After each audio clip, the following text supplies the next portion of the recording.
Hello, I'm Dynast Amir.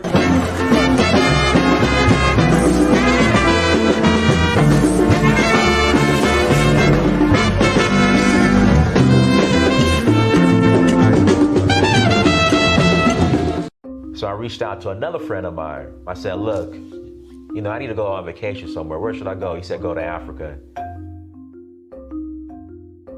And not only am I going to go, I'm going to explore a new country. So I went to Tanzania, South Africa, Namibia, Mali, Senegal, Morocco, Liberia, Namibia, Kenya, the Voodoo Festival in Ouida, Gambia, Togo, Cote d'Ivoire.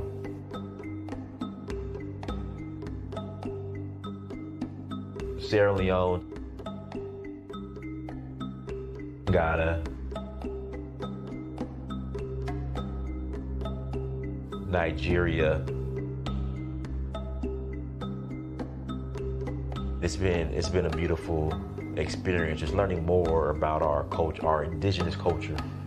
So Uhuru means freedom in Swahili. I'm in search of my roots. In finding that, I would experience my Uhuru, which is freedom.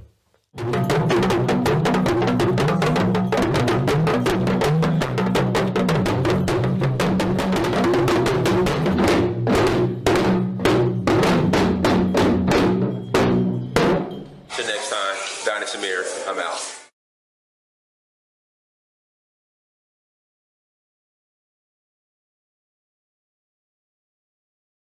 Oh, sorry about that. Peace, everyone. Good morning. I hope all is well. This morning, this beautiful Monday morning, as I stated on Saturday, I think we did the first show or the first Black, morning excellence affirmations. I think we did it. The first one was on Saturday. So this is something we're going to do every morning. And, that's to acknowledge the positive that's going on in our community and give roses to those who deserve it. So guys, do me a favor, hit that like button again. Please hit the like button. Also share and subscribe. Again, also share and subscribe. Sorry about that. Also share and subscribe. Hold on. I want you guys to see Queen Makita. There we go. Queen Makita. There we go. You can see her in the background.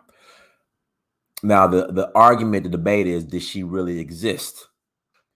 My answer is, I don't know.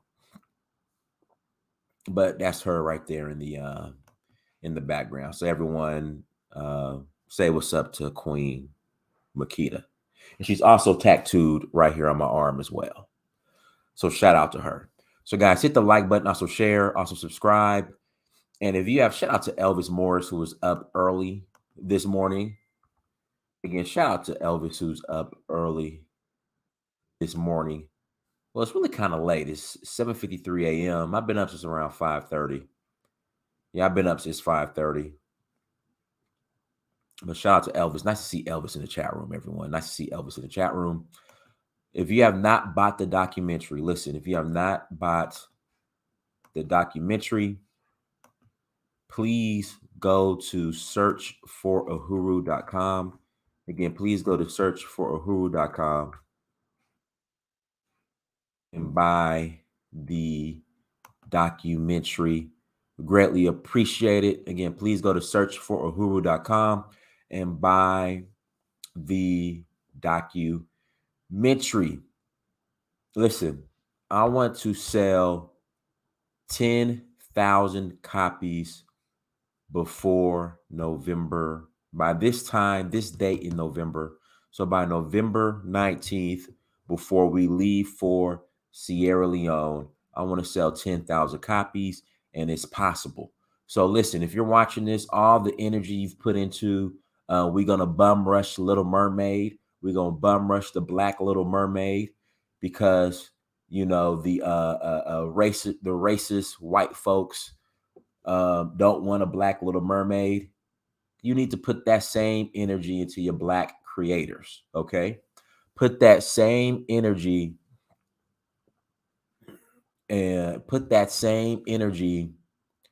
into the black creators. All right.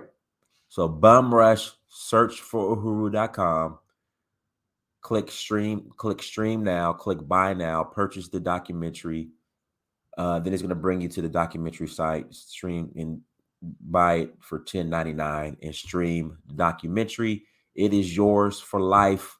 Once you acquire it, set up your username, set up your password, and it is yours. Okay. You can watch it on any device you want to, take it wherever you want to, watch it on any device. So again, go to searchforuhuru.com and buy the documentary while you put energy into Black Disney Little Mermaid. All right, so do that. Also, I sent the email out last night. I sent the email out last night in regards to the tours.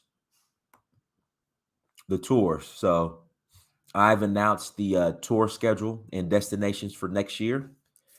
We are going to Sierra Leone in April. We are going to Senegal in May for the Jazz Festival in Selu. We are going to Nigeria in August for the Oshun Festival.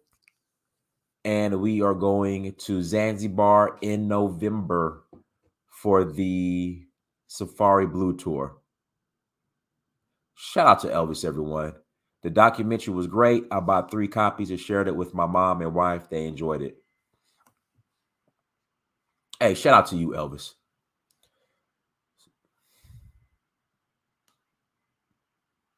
I thought he told you to buy 3 more, Elvis. Yeah, why not, Elvis? Buy 3 more. You got neighbors. Hey, Elvis, you got neighbors. But I appreciate it, Elvis. Thank you. Thank you for buying 3 copies of the documentary.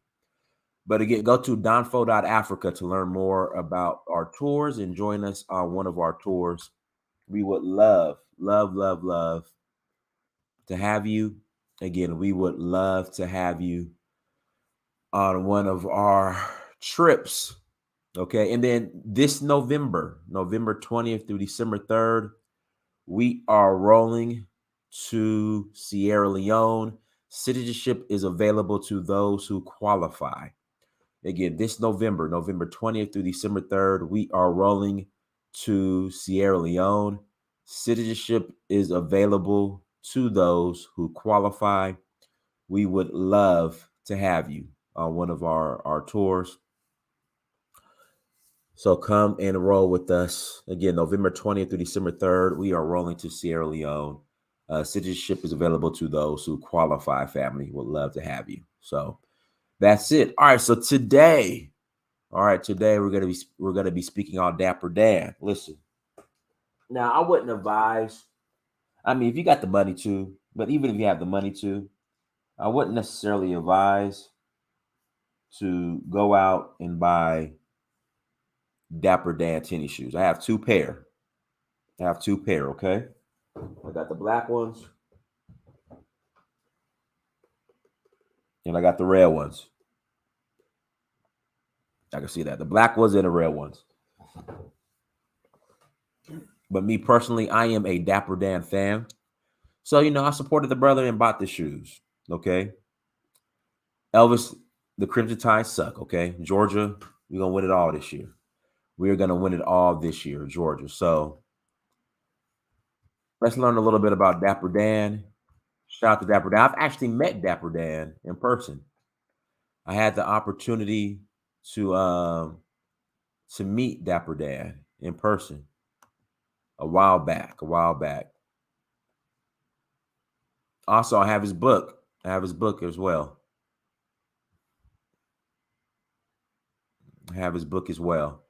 So, go copy his book too. And once again, shout out to Dapper Dan, man. An icon. We want to recognize our icons. And also, too, listen, what one man can do, another man can do, family. So we're going to go to Wikipedia. And there's a little, some people might not agree with the way Dapper Dan moves, but, again, I'm a huge fan of Dapper Dan, and we're not going to agree on on every business decision a man makes. We all make mistakes. We all make questionable decisions, but I like Dapper Dan. I'm a fan of Dapper Dan. And some of the things he's done has been controversial. Gucci had a racist ad a few years back. And so I think some people were pressing Dapper Dan in regards to why are you still working with Gucci when Gucci had this racist ad. And it was questionable. His response on why was kind of suspect, but listen, still support Dapper Dan. So Dapper Dan, we're about to jump into it right now, family.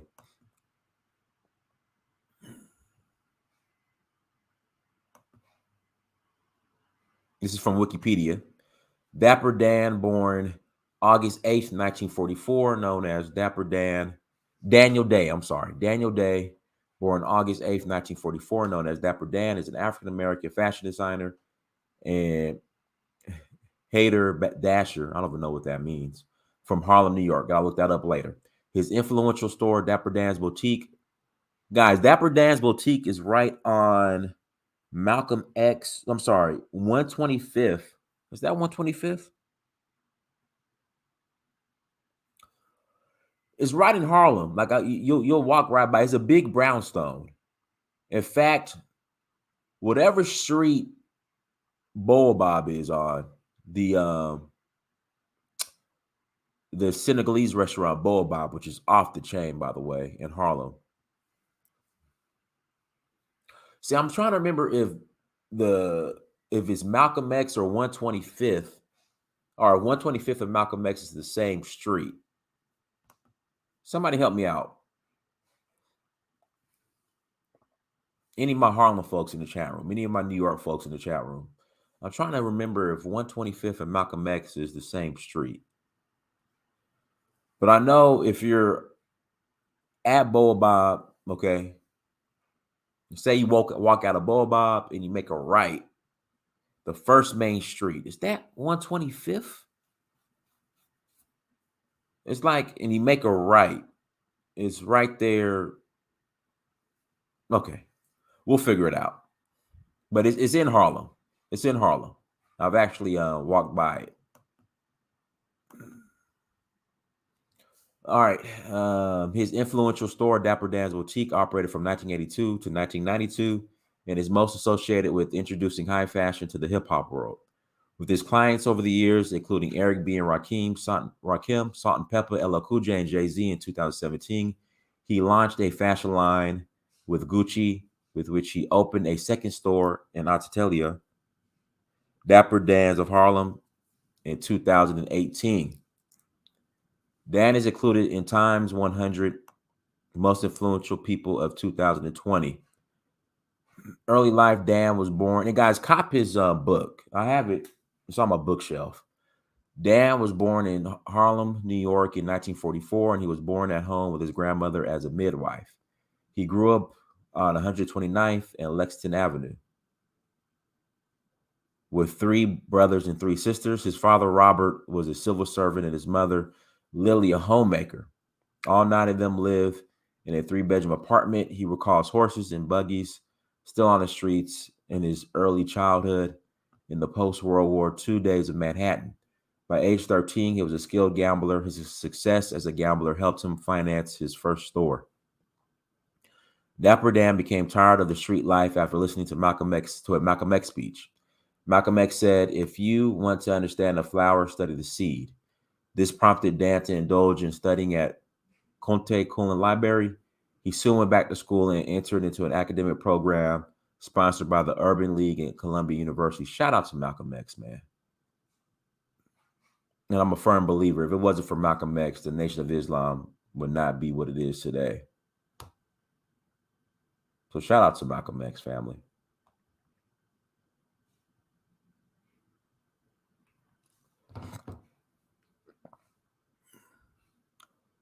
Let's see here. He soon went back to school and entered into an academic program sponsored by the Urban League and Columbia University. In the 1960s, Dan worked for a Harlem newspaper called 40 Acres and a Mule, as he initially wanted to become a writer. During the time, he went through a lifestyle change and became a vegetarian in 1968 through 1974. He toured Africa as part of the Columbia University and the Urban League academic program. Dapper Dan's boutique. When Dan returned to New York in 1974, he decided to be a clother and first sold shoplifted items out of his car. His man was boosting like baby boy. Dapper Dan's boutique, located on 125th Street between Madison and Fifth Avenues, opened in 1982 and at times was open 24 hours a day, 7 days a week. Dan approached his designs through personal experience, specifically from his previous jobs. Being a professional gambler taught him that what you wear will influence how people interact with you. So he used this unspoken language in his designs. Dan's previous disciplines are also what prepared him to simultaneously be a creative director and businessman. Additionally, he was an observer and approached his designs from a psychological point of view. When working with a new client, he would ask himself, who are they and what do they want? Dan originally planned to be a clothing wholesaler, but soon placed prejudice as he ventured out. He struggled to buy the textiles and furs he needed, as most companies refused to do business with him because of his race or location. Instead of purchasing outfits to sell, he began teaching himself as much as he could about the industry so he could create his own designs from scratch. He would go to the public library in Midtown to study fashion and symbols. Thus, there he became inspired by the power of timeless logos. Selling his own furs as a way for Dan to get away from his old lifestyle, and he began designing furs specifically because they were a Harlem fashion staple. I'm gonna go get me a fur, like Pimp C. Irving Chaikin, Dapper Dan's friend, taught Dan different manufacturing techniques for furs, ranging from chinchilla to fox. Fred the Furrier became Dan's fur wholesale supplier, and Fred's brother was the one that persuaded Dan to expand into leather goods. He noticed designers like Louis Vuitton and Gucci were only bags, wallets, and luggage out of leather, but he wanted to make garments out of leather. This was essentially inspired. This is what essentially inspired him to make his famous jacket for Diane Dixon. Diane Dixon was an American sprinter, I believe. Gold medal too. Despite his connections, Dapper Dan struggled finding pattern makers and seamstresses that could properly execute his designs. Dan himself couldn't sew and did not consider himself a tailor, despite how the media depicted him. He found a team he worked well with. So, guys, Dapper Dan, I tell people this. Lenox Avenue and Malcolm X is the same street. Okay. Guys, Dapper Dan, I tell people, Senegal has the best tailors on the planet. And Dapper Dan had a whole crew of Senegalese tailors working in his shop.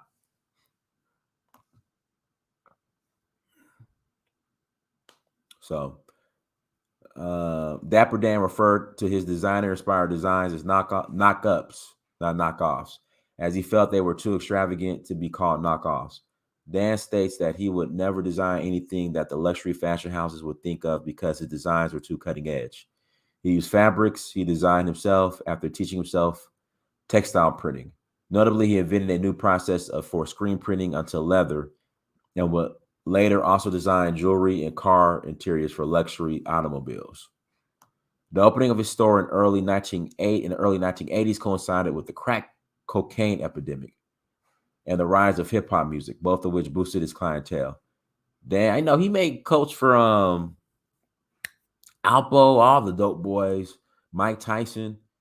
pretty much everybody. Dan's trademark was his bold usage of logos from high-end luxury brands like Gucci, Louis Vuitton, and Fendi. His first boutique was about the size of a grocery store, where clients would come in late after clubbing and partying. Dan even had security that would stand outside of a gate. While they monitored the entrance, Dan would regularly sleep in his makeshift apartment in the back of the boutique. He would do this not only because the boutique was sometimes open 24/7, but also because some clients would request a 24-hour turnaround on their garments. One of Dan's clients further sparked his interest in logos when she came in with a new Louis Vuitton clutch. He had never seen one in person before, and this is what changed the game for him. Dapper Dan's original boutique is now a chain school called Harlem's Children's Zone Academy. Okay. Though his clothing was often referred to as streetwear, Day's early clients in the 1980s were inspired significantly by the fashion flamboyance of Rat Pack icons like Frank Sinatra and Sammy Davis Jr. His main clientele were hustlers and street people, including drug kingpin Alpo Martinez, some of whom even requested bulletproof parkas and hats. Wow, bulletproof hat. Listen, if I got to request a bulletproof anything, like I'm living the wrong lifestyle. If I need to get a bulletproof hat, bulletproof parka, I'm living the wrong lifestyle. Day ventured into hip hop fashion in 1985 when he first styled LL Cool J, and Day has since been associated with hip hop royalty. Eric B. and Rakim, who wore Dapper Dan's designs on the cover of their iconic albums Paid in Full, and followed a leader. He also created looks for the Fat Boys, Salt and Pepper. Guys, listen, the Fat Boys have a movie called Delirious. That's one of my favorite movies of all time. Salt and Pepper, KRS-One, Bobby Brown, Jam Master Jay, and Rest in Peace, and Big Daddy Kane, as well as sports stars such as boxers Mike Tyson and Floyd Mayweather, and athlete Diane Dixon. Day's illegal use of logos in his custom-made designs led to counterfeiting raids and litigation, and ultimately the demise of his first store. In 1988, Tyson got into a brawl with Mitch Green outside his store, which put Dapper Dan in the media spotlight for the first time. After Tyson was photographed wearing a knockoff Fendi jacket from Dapper Dan, which was referred to as an all-night clothing store that caters to performers in New York Times, interest in the store eventually brought his usage of European luxury fashion logos to the attention of the European luxury companies. In 1992, after legal action by Fendi and then U.S. Attorney Sonia Sotomayor, I think she's on the Supreme Court now, Dapper Dan was shut down for good. He was shunned by the mainstream fashion world for decades, though he continued to work underground as a designer. He began outfitting undefeated boxer Floyd Mayweather in 1999. Resurgence. In September 2006 to February 2007, the Museum of the City of New York Fashion showcased Dapper Dan samples in an expedition called Black Styles Now.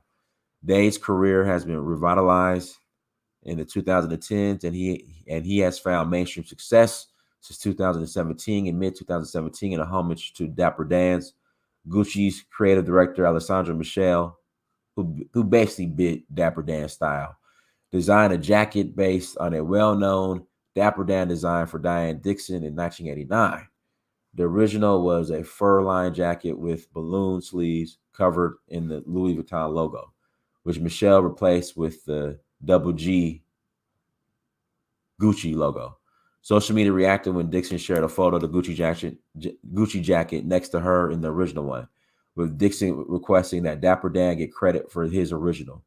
Many believe that Gucci has stolen the Dapper Dan design, especially due to Gucci not stating it to be a homage until after they drew criticism. Furthermore, this will lead to Diane Dixon proposing a Gucci and Dapper Dan collaboration, which she got. And listen, what she got. Now, I got the shoes right here.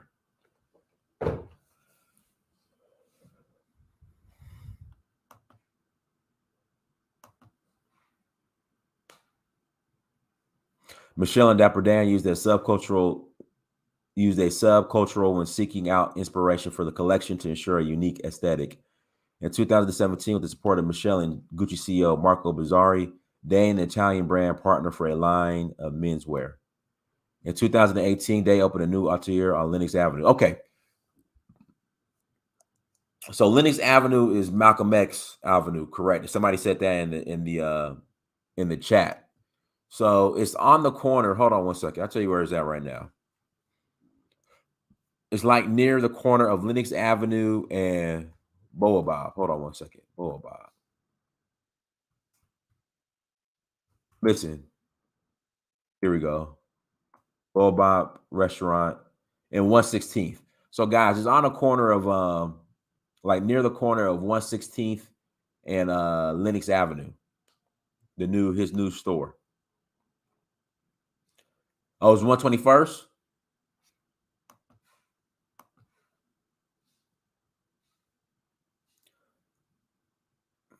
Okay, it's in between 116th and 121st and Lenox Avenue, where Malcolm X Avenue, where Dapper Dan's new setup is. In 2018, they opened a new atelier. Am I saying that right? Lenox Avenue in partnership with Gucci, Dapper Dan of Harlem, the first luxury house fashion store in Harlem. In May 2019, Gucci released a limited edition Dapper Dan's Harlem. Gucci Garden Gallery in Florence references Dapper Dan and the famous jacket. Dapper Dan is now a board member for reviewing applications for the Gucci Changemakers North America Scholarship Program. In popular culture, Dapper Dan has worked with musicians like Bobby Brown, Eric B. and Rakim, LL Cool J, Big Daddy Kane, and Salt and Pepper, essentially bridging the gap between hip-hop culture and luxury fashion. In 2001, Dapper Dan was referred in a Jay-Z lyric in his song You Don't Know from his album The Blueprint. In 2002, he was referred multiple times in the Apple Martinez crime film Paid in Full. Nah, that was Damien Dash film, or that was Rockefeller's film. Additionally, in 2019, he was referenced in the poem Dapper Dan Meets Petey Shooting CeeLo by Willie Perdomo. In 2016, prior to the premiere of the Netflix original series Luke Cage, Dapper Dan was featured in part of the Street Level Hero digital social video series to discuss Luke Cage, which is set in Harlem. He subsequently appeared in 2 episodes of the series, one in the first season and one in the second, playing himself. In November 2017, he appeared in a segment of Conan for Conan O'Brien's Stay at the Apollo Theater, in which he styled the talk show host. Day's memoir was published by Random House in 2019. I got a copy. Oh, here we go. Sony Pictures has already bought the rights to a film adaptation with comedian Jared Carmichael attached as screenwriter and producer. Day will serve as executive producer of the film. Spanish singer Rosalia referenced Mr. Dan in the track Combi Versace from her third studio album, Motomami. Dapper Dan's racial experience was hearing his parents talk about how the structure of white society was affecting them. Dapper Dan has 8 children. I met one of his kids with Dapper Dan. Has had 8 children with 7 women. William Long. I met Daniel Day Jr. Dang, 8 kids with 7 women. Goodness. Daniel Day Jr., Danique Day, Aisha Day, Daniel Day, Malik Day, Tiffany White, and Jelani Day. Okay, I met Jelani. I'm sorry. I met Jelani, who is the brand manager for his father. I met Jelani. So, y'all, that is Dapper Dan. That is the great Dapper Dan. So that's it, y'all. I just wanted to share that every morning. We're going to do something like this every morning. Look up Dapper Dan. Check him out. I'm a big fan. Until next time, family, Dynasty Mirror Search for Uhuru. Peace.